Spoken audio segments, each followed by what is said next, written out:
রাবেয়া বসরির কাছে কেউ রুটি পাঠাইছে, তো খাদেম রে কয় গয়না দেখ, গয়না দেখে 18টা কয় ফিরত পাঠা, এটা আমার না। তো খাদেম বলে 18টা রুটি দিছে, তারপরও আপনি নেন না, কয়টা আমার না, আমি নিমু কেন?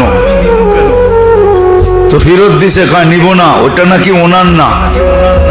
তো যে পাঠাইছিল ও 20টাই পাঠাইছিল, কিন্তু যার হাতে পাঠাইছে ও রাস্তায় আসতে আসতে 2টা খায়া ফেলছে। তো যখন ফিরত নিয়ে গেছে, জিজ্ঞেস করছে ফিরত আনলি কেন? উনি প্রথমে রুটি গনছে, তারপরে ফিরত পাঠাইছে। তো মালিকও গয়না দেখে কয় কিরে 20টা দিলাম, 2টা কই?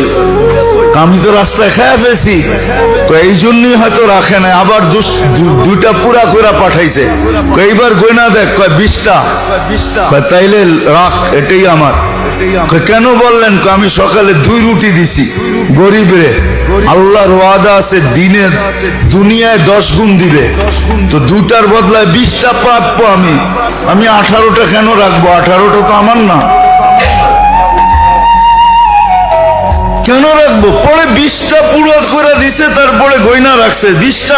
ঠিক আছে, তাইলে রাখ, এটা আমার। আছে নাকি বয়স? হ্যাঁ, তো এটা বলেন কেন? এটা ডিকশনারি থেকে মুছে দেন যে শিক্ষারও বয়স আছে। শিক্ষার কোনো বয়স নাই, তাহলে বুড়া বয়সে পিএইচডি করতে যায় কেন? কি যায় না? সরকারি ভাবে তো কত লোক যেতেছে বুড়া বয়সে পিএইচডি করতে। ওটা তো আমাদেরকে বুঝাইতে হবে না, আমি তো কতজনকে দেখে আসছি বিদেশে। আরে এই বয়সে আপনি না পিএইচডি করতে আসছি, বয়সে রইল কি আর আপনি পিএইচডি করে করবেনটাই কি? বয়স। রাবেয়া বসরির কাছে কেউ রুটি পাঠাইছে, তো খাদেম রে কয় গয়না দেখ, গয়না দেখে 18টা কয় ফিরত পাঠা, এটা আমার না। তো খাদেম বলে 18টা রুটি দিছে, তারপরও আপনি নেন না, কয়টা আমার না, আমি নিমু কেন? তো ফিরত দিছে, কয় নিব না, ওটা নাকি ওনার না। তো যে পাঠাইছিল ও 20টাই পাঠাইছিল, কিন্তু যার হাতে পাঠাইছে ও রাস্তায় আসতে আসতে 2টা খায়া ফেলছে।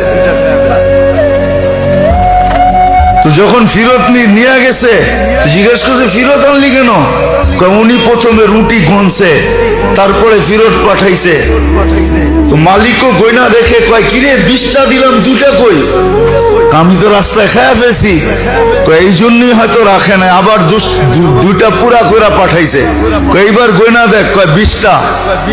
তাইলে রাখ, এটাই আমার। কেন বললেন? আমি সকালে 2